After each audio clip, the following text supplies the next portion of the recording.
waxaan la wadaagay qisa cajaa'ib oo ay ku islaameen dhakhaatiir waaweyn oo Mareykanka laba gabdhood baa waxay dhaleen isku waqti bay wax dhaleen inaan yeelan cillad ka timid dhakhaatiirta awgeed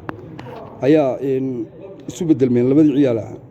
labada family waxay kala jeclaysteen inay mid kastaaba qaatay inanka dhakhaatiirtii way eegeen way baadheen way kala saari kar waa DNA-ga maclu way eegeen way kala saari kar waa dhakhtarkii ka weynaaba u yeedheen waxay ku yiraahdeen bal dhakhtarna la eeg dhakhtarkiina waxbuu ka fahmi waayay wuxuu u tagay sheekhay sayn jireenoo dee oran jiray kitaabka quraanka waxba laga ma iloobin sheekhi buu u tagay wuxuu ku yiri ka eeg bal kitaabkan sheegtay ka eeg sheekhi wuxuu ku yiri waxan waa iisi kitaabkayga noo sheegay wuxuu ku yiri labada ciyaala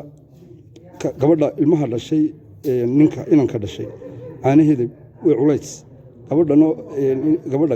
inanta dhashayna waxa weeyaan miisaanka caanaheedu waa fudayd laba dhibcood baa laga qaaday labadii dhibcood markii laga qaaday ayaa la miisaamay labadii waxa la kala gartay dee cidii lahayd inanka waa la siiyay hooyadii inanka lahayd dhakhaatiirtii 5 dhakhtar bay ahaayeen 5tii dhakhtar waxay ku islaameen quraanka kariimka oo mucjisooyinka quraanka kariimka uu leeyahay waxba laguma dhaafin